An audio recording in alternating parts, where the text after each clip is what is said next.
Hello, this is Jason Stevenson. I am a graduate student and I'm reflecting on making the multimedia project for American Indian authors. And throughout my um, education as an undergrad and as a graduate, I'm trying to think of any other time that I've had to build a project like this, and nothing's really standing out to me. So this was a new experience. I've had a little bit of experience tinkering around with websites, building a website before with some of my um, teacher pages that my school has required me to maintain online, as well as a blog or two. But this one was different, and looking for that unifying theme or idea within each of the three units really challenged me to um, really delve deep into the text and rely on my own insights and analysis. Because this was an online course, I didn't have the benefit of hearing what my classmates had to say until after I'd already posted my Unit 1 blueprint and then my Unit 2 blueprint. And I did not want to go uh, onto the interwebs and see what other experts had to say about these texts. I really wanted to kind of see what I could um, analyze and kind of weave together and pull out from the different texts. And right away, I began to think about this idea of assimilation, starting with that first unit. And I was able to kind of carry that idea through all three of them.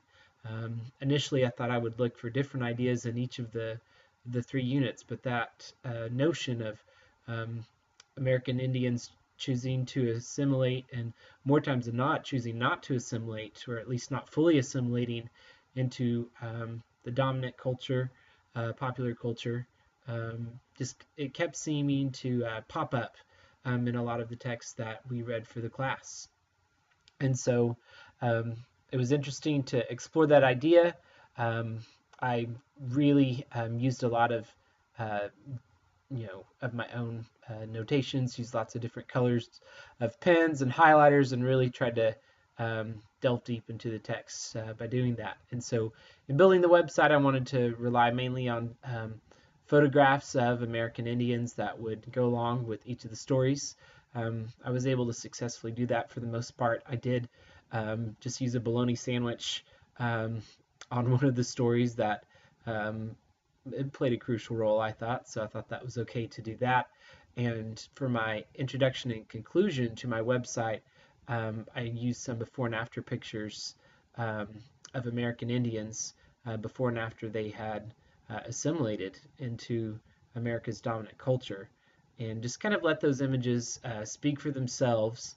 I think they are very evocative, and um, there's a lot of emotions that could be stirred up by looking at that before and after, and um, the loss of that culture that appears to have taken place.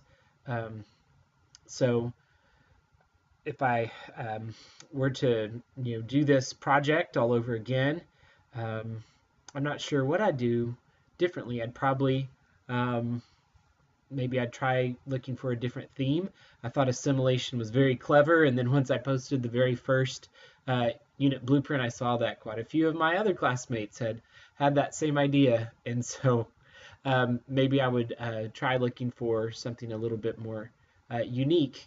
But overall, this learning experience really did challenge me to think for myself and to gain some good solid experience with different American Indian authors, and I feel more comfortable um, reading those texts, and I feel like I could introduce those writers to my students better since I teach sophomore English, and usually my go-to American Indian writer, if I'm going to recommend anyone, has always been Sherman Alexie, but now I have a much wider array of writers to reference, and this has been a good course. And for those of you that view my website, I hope you enjoy it. Thanks.